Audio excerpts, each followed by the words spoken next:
often when someone says, well, what can we do? I say, read a book. Mm-hmm.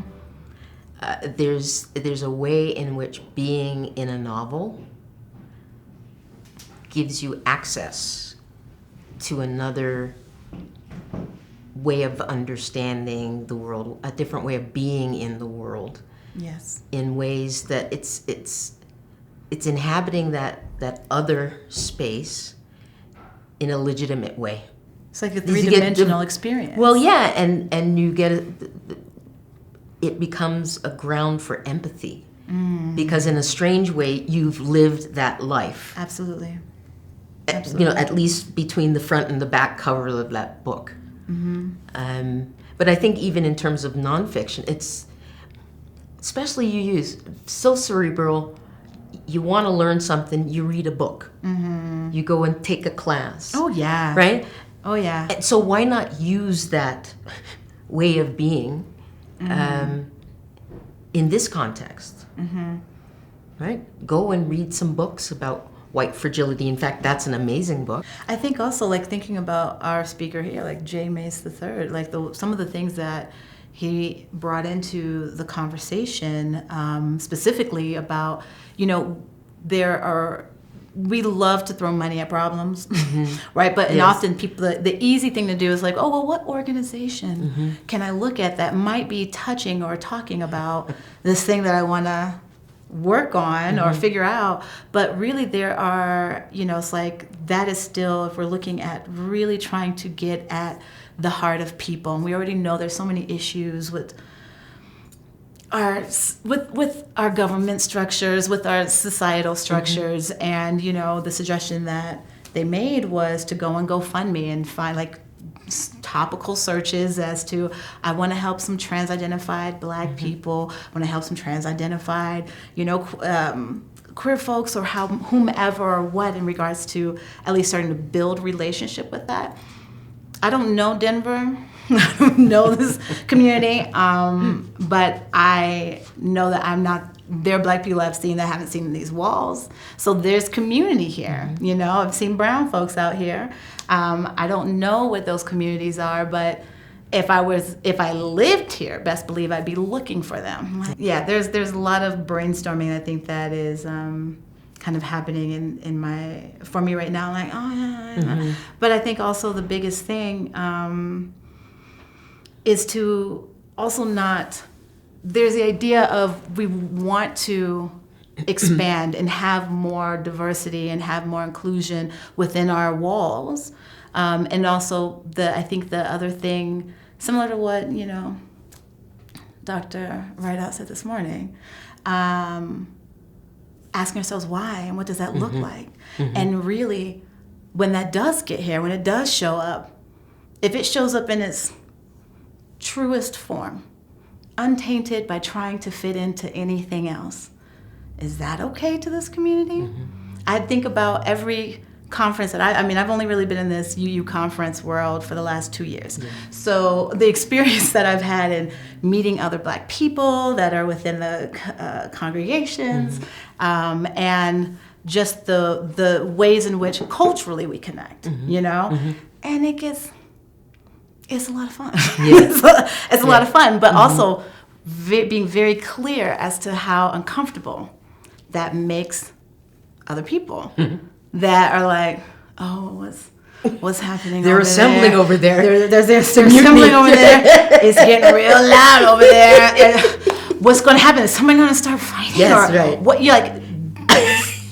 Feel like. Energy is the energy that just kind of like comes the way when there's a collaborative. And I think part of that healing that happens for myself is that the way in which white supremacy also impacts people of color, and this may be a surprise, is that it also tells us to reject each other. What was the law? You couldn't have 2 or more Black people gathered together. It was against the law to point. So that's still really built into the realms, especially when you're surrounded by whiteness. Like, oh, well, we can't all. And it's inherent. It's not a conscious thought. But when you sit and think about it, you're like, oh, damn. Why am I in a room and I am not talking to this Black person over here? To think about the spaces in which I've had to decenter whiteness in my life to truly shed some of that stuff and not have to be worried about that. So these are very healing spaces to be in community and collaboration with other Black, brown, queer, Asian, all the othering bodies, and be able to exist without any concern of that, in the presence of that, doubly so, so to be thinking about that too. When it shows up in its authentic form, is that okay? Is that okay in this community? Not just is that okay for you, Tom, but is that okay in this community? Will that be welcomed, or will that be we try to silence it? Will we try to shush it up? Will we try to ask them, oh, that's not quite exactly how we deal with problems, Because I like to deal sometimes. I like to address problems straight in. Yes. This elephant has gotten too big. It's taking up too much space for me. I need to go in and be like, what is happening right now? Can we please talk about this? And it has been a great struggle to witness the way in which we tiptoe around that elephant. And we'll do so many laps. And then maybe on the 70th lap, we may graze its flesh delicately so. Okay, maybe we're not. Can we just talk about this elephant that's happening right here? Anybody? No? Bueller? No. Anyone? Anyone? No. So there's so much when we think about inclusion and having others come into our space. We really have to dig deep into. It's not just about their flesh. Oh, we got Black bodies here. We got Asian bodies here. We got brown bodies here. It's not about just that.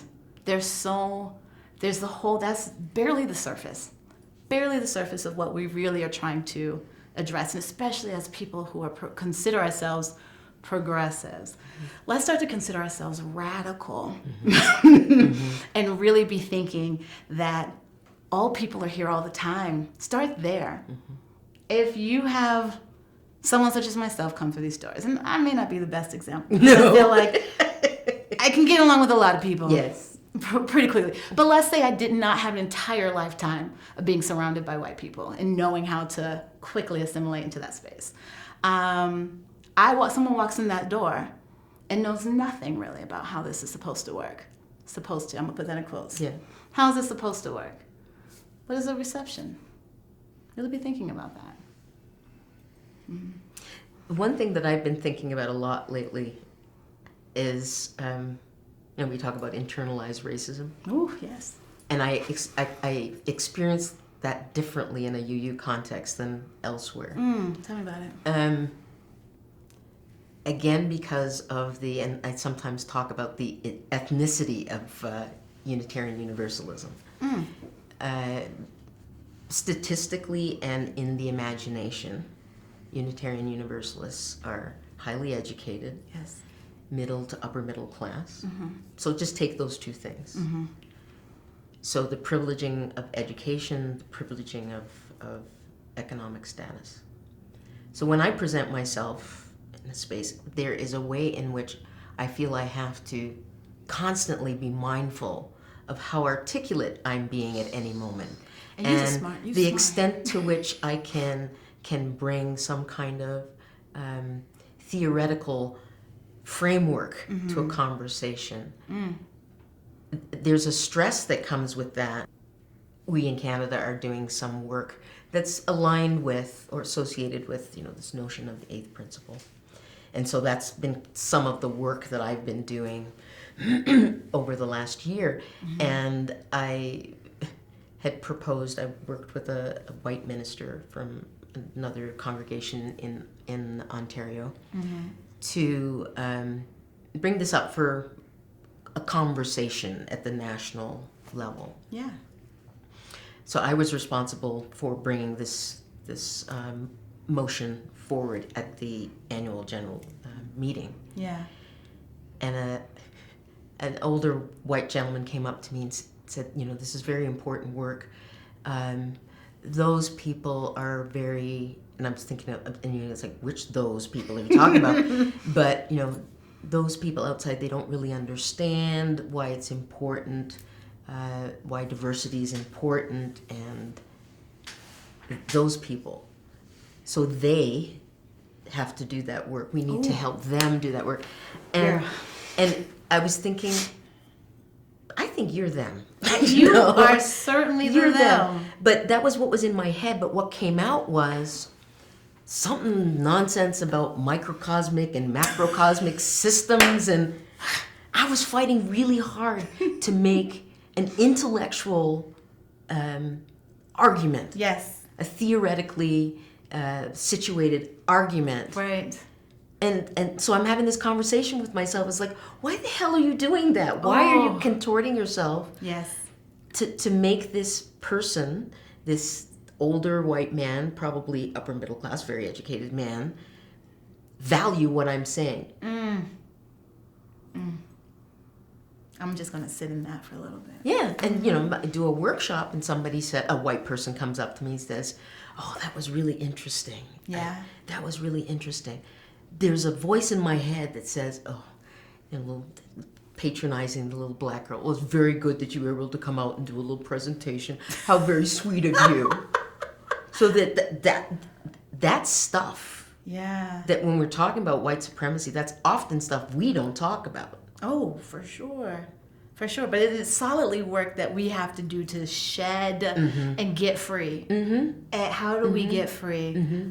It's like, Minister Sarah Green, is that getting you free? Yeah. Yeah. How are you getting free? How does that serve in your process? Because you're still dealing with the stress of all of that in that conversation with him.